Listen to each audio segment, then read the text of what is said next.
બોટાદ જિલ્લાની અંદર લાઈવ ભ્રષ્ટાચાર તમને દેખાડું કે કેવી રીતના કરતા હોય છે આ લોકો. પહેલા તો આ દિવાલ જોઈ લો.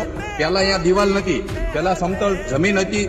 એની માપણી કરવા ઉપરથી એન્જિનિયર આવે, એન્જિનિયર આખું માપણી કરે, આખું ઇન્સ્પેક્શન કરે અને એક રિપોર્ટ તૈયાર કરવામાં આવે, જેને એસ્ટિમેટ પ્લાન્ટ કહેવામાં આવે. એનું એસ્ટિમેટ કાઢીને એક બજેટ નક્કી કરવામાં આવે કે આ દિવાલનો આટલો મોટો ખર્ચો થઈ શકે છે.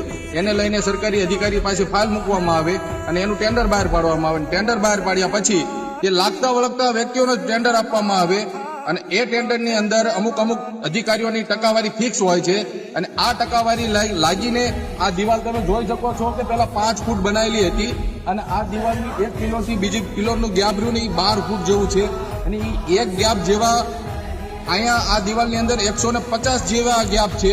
તો એમાં તમે ઉપર તમે જોઈ શકો છો 5 ફૂટની કરીને બે ગયા હતા. એના પછી આ દિવાલ ઉપર 3 ફૂટ અલગથી ચણવામાં આવી.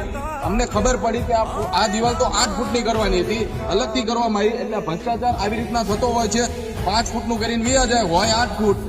અને આને લઈને તમારા બોટાદ જિલ્લાની અંદર કોઈ પણ જગ્યાએ, કોઈ પણ ગામડામાં, કોઈ પણ સિટીમાં આને લઈને તમારા ભ્રષ્ટાચારની તમને નિશાની ના ખબર હોય તો કોઈ પણ વસ્તુની રોડ, રસ્તા, ગટર, પાણી કોઈ પણ તમારે માહિતી જોતી હોય કે કેવી રીતના ભ્રષ્ટાચાર થતો હોય છે, ક્યાંથી ચાલુ થાય ને ક્યાં પૂરો થાય, તો એની માહિતી હું તમને ચોક્કસ પણ કોમેન્ટમાં આપીશ અને ચોક્કસ પણ રિપ્લાય આપીશ. તમે ખાલી કોમેન્ટ કરી દેજો કે આ વસ્તુની આવી રીતની હોય તો કેવી રીતનું કૌભાંડ થતું હોય છે. હું તમને ચોક્કસ એની માહિતી આપીશ.